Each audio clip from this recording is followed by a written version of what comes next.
ہوا کیا ہے؟ قرآن کہتا ہے کہ ایک لفظ کن ہے جس سے کہ اس کائنات کی تخلیق ہوئی۔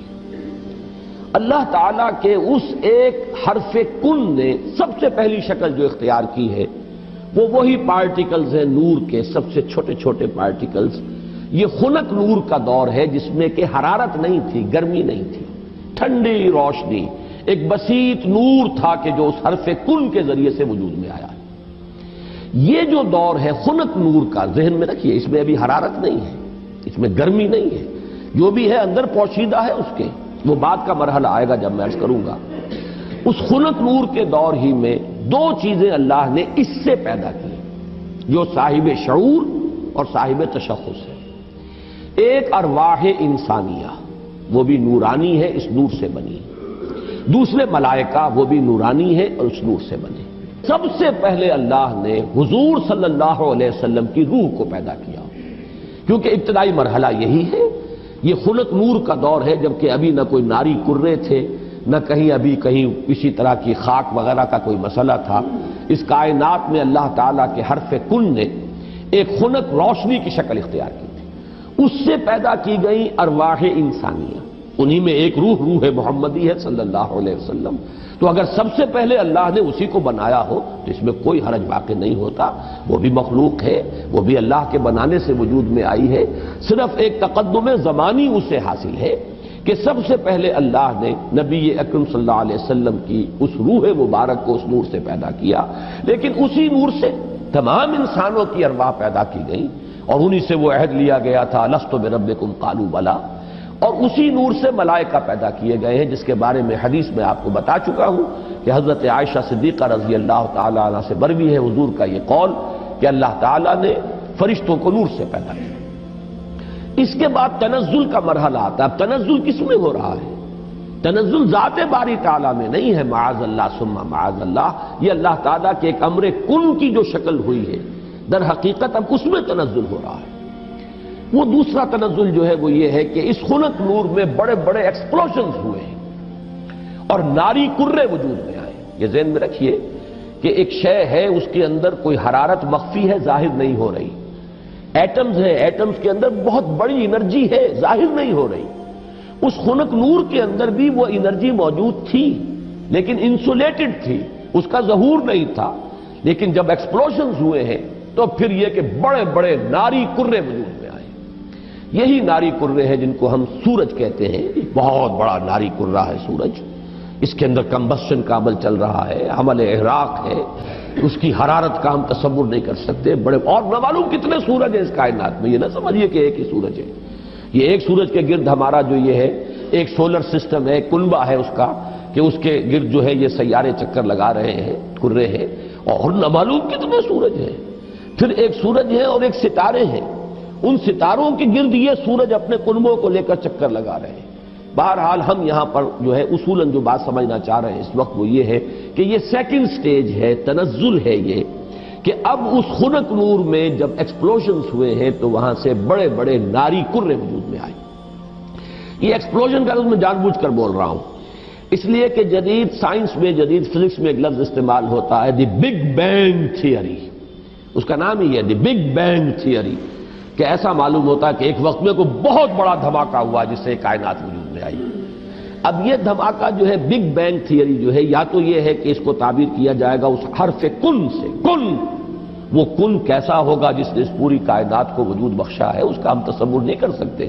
یہ ہم کہہ رہے ہیں کن، لیکن اللہ کا وہ کلام جب صادر ہوا ہو اور حکم ربی امر کن جو ہے اس کی کیا کیفیت ہوگی، تو یا تو بگ بینگ جو ہے یا تو اس سے تعبیر کیا جائے، اور یا یہ کہ جو یہ ایکسپلوژنز ہوئے ہیں اس خنک نور نے جو ناری کروں کی شکل اختیار کی ہے، تو یہ بگ بینگ ہے، یہ دھماکہ ہے۔ یہ دور ہے کہ جس میں اس آگ سے اللہ نے تیسری مخلوق پیدا کی۔ میں نے اب پہلے دو کر دیے نا، نور سے دو مخلوق، انسانی ارواح اور ملائکہ۔ دوسری سٹیج پر یہ تیسری مخلوق پیدا ہوئی، یہ جنات ہیں، یہ آگ سے بنائے گئے ہیں۔ قرآن بار بار کہتا ہے وَالْجَانَّ خَلَقْنَاهُ مِنْ قَبْلُ مِنْ نَارِ السَّمُومِ، قرآن مجید میں سورہ رحمان میں بھی ہے۔ اللہ تعالیٰ نے انسان کو پیدا کیا ہے مٹی سے، لیکن یہ کہ انسان کو بنایا ہے آگ کی لپٹ سے۔ بار بار آیا ہے یہ مضمون تو قرآن مجید میں، اور جنوں کا معاملہ جو ہے اور یہ کہ سورہ ہجر میں فرمایا گیا وَالْجَانَّ خَلَقْنَاهُ مِن قَبْلُ، یہ پہلے پیدا ہوئے انسانوں سے، لہذا یہ دوسری سٹیج ہے جس میں کہ جنات کی تخلیق ہوئی ہے اس آگ کی لپٹ سے۔ اس کے بعد جیسا کہ آپ کو معلوم ہے، اس حد تک تو میں سمجھتا ہوں کہ آگے اکثر لوگوں کے علم میں ہے جنہوں نے بھی کچھ فزکس پڑھی ہے ابتدائی، کہ پھر نظریہ یہ ہے کہ یہ جو بڑے بڑے ناری کرے تھے یہ جب تیزی کے ساتھ حرکت میں تھے تو ان سے کچھ حصے ٹوٹ ٹوٹ کر ان سے علیحدہ ہوئے اور انہی کے گرد چکر لگانے لگ گئے۔ یہ ہے در حقیقت ان سورج کے گرد جو یہ سیارے وجود میں آئے ہیں، یہ کرے جو ہیں۔ پھر یہ ٹھنڈے ہونے شروع ہوئے اور ان میں جب ٹھنڈا ہوا ہے وہ ناری کرہ تو اوپر جو ہے کرسٹ آیا، راکھ، جیسے انگارے کے اوپر راکھ آ جاتی ہے، راکھ ٹھنڈی ہوتی ہے، اندر انگارہ موجود ہے، ذرا سی راکھ ہٹ جائے اگر اور آپ کی انگلی جو ہے اس انگارے کو ٹچ کر جائے تو جلے گی، لیکن اگر راکھ اوپر ہے تو وہ آپ کو محسوس نہیں ہوگا۔ اور چونکہ ٹھنڈی چیز سکڑتی ہے لہذا اس کے اندر اب دراڑیں پڑی ہیں، کہیں پہاڑ بن گئے کہیں غاریں بن گئی، ساتھ ہی ان کے ٹھنڈے ہونے کی وجہ سے بخارات نکلے ہیں، انہی میں سے نکلے ہیں، انہی کروں میں سے بخارات نکلے ہیں۔ یہ بخارات ہیں جنہوں نے اوپر جا کر وہ جو جسے ہم فضا کہتے ہیں، ایٹماسفیئر، جس کے اندر گیسز ہیں، یہ یہیں سے انہی کروں کے ٹھنڈے ہونے سے وہ بخارات نکلے ہیں۔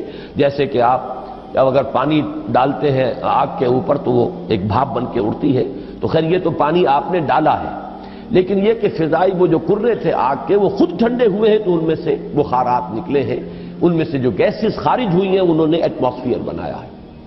پھر اس ایٹماسفیرک چینجز وہاں ہوئی ہیں کہ اس میں گیسز تھیں، ہائیڈروجن بھی آکسیجن بھی، وہاں پانی بنا ہے، بجلی کے بڑے بڑے جب ہوئے ہیں ان کے اندر تو اس سے پانی بنا ہے، اور پھر دھواں دھار بارش برسی ہے۔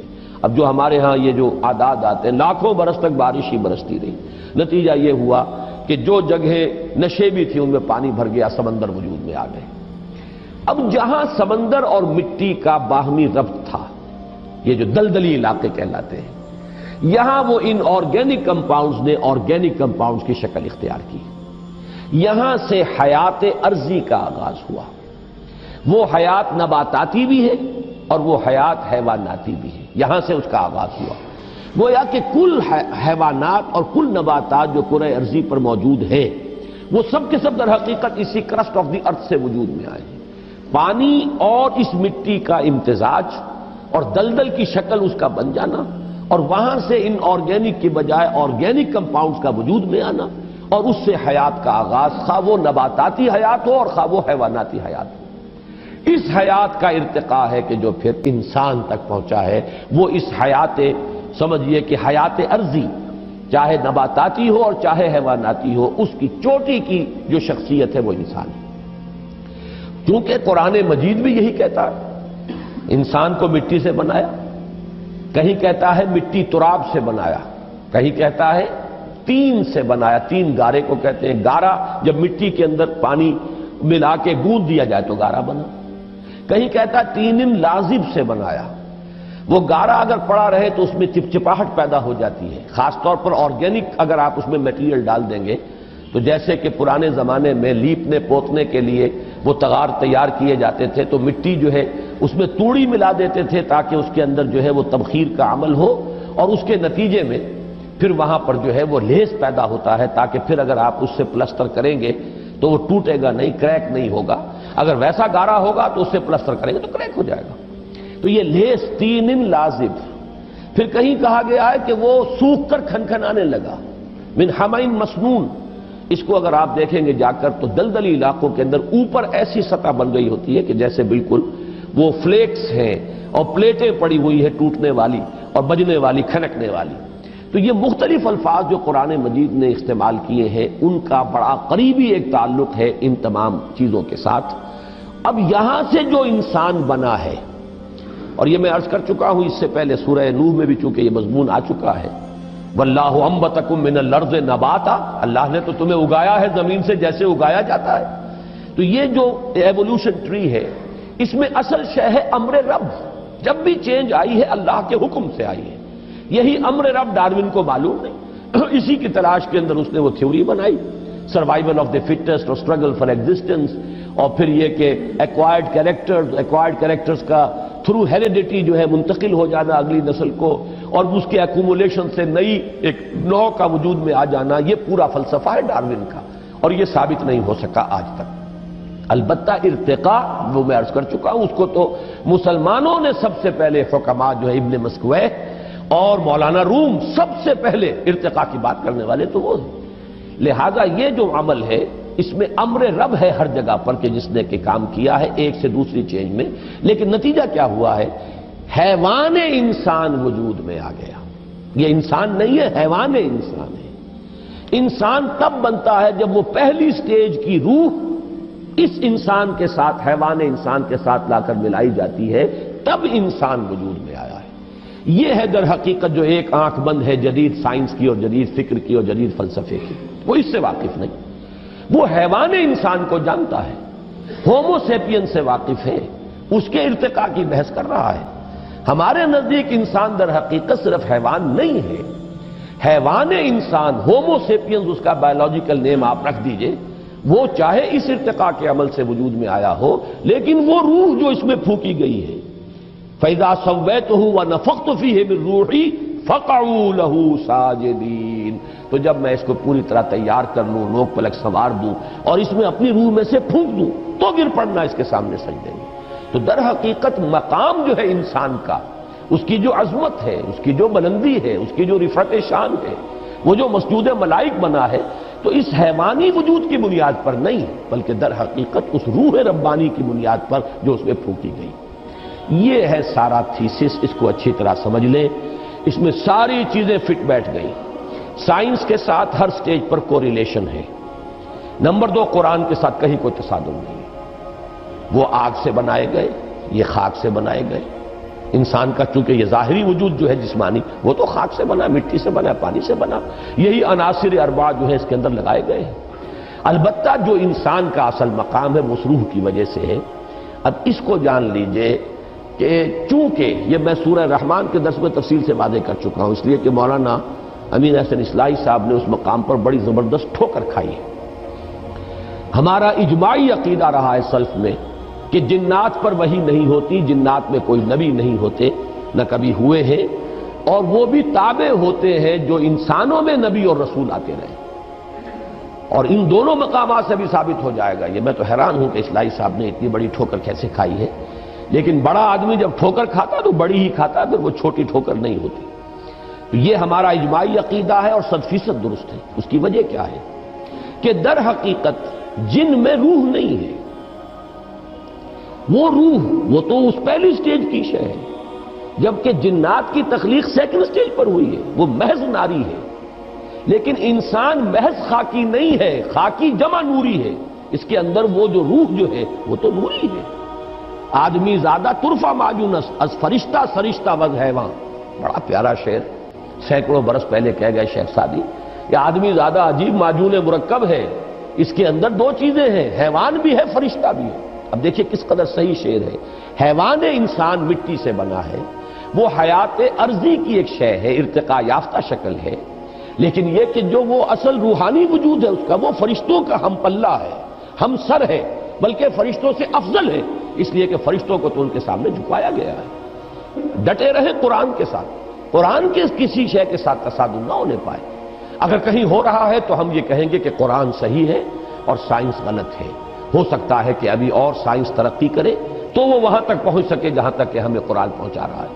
جیسے میں آسمانوں کے تصور کے بارے میں بار بار کہتا ہوں، جب اتنا ریپیٹڈلی قرآن میں آیا ہے کہ 7 آسمان ہیں، طباقہ ہیں، ایک دوسرے کے اوپر ہے، تو ایسا ہی ہے۔ آج تک ہم نہیں سمجھ سکے، کوئی حرج نہیں۔ آج سے 200 سال پہلے ہم اور بہت سی باتیں نہیں سمجھے تھے، ہمیں ایٹم کا سٹرکچر ہی معلوم نہیں تھا، ہم یہی نہیں سمجھ سکتے تھے کہ کل فی فلک یسبحون کے کیا معنی ہے، کہ ہر شے تیر رہی ہے۔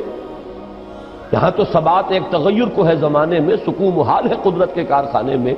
چھوٹے سے چھوٹے ذرے کے اندر بھی آپ دیکھیں گے کہ اس کا ایک نیوکلیس ہے اور اس کے گرد جو ہے الیکٹران جو ہے چکر لگا رہے ہیں۔ کل فی فلک یسبحون، آپ چاہے اجرام سماویہ تک پہنچ جائیں، سورج اور اس کے ان کروں کو لے لیں، تب بھی وہ ہر چیز تیر رہی ہے۔ سورج بھی کھڑا نہیں ہے، سورج بھی تیر رہا ہے۔ کوئی ستارہ اور سٹار ہے جس کے گرد سورج چکر لگا رہا ہے۔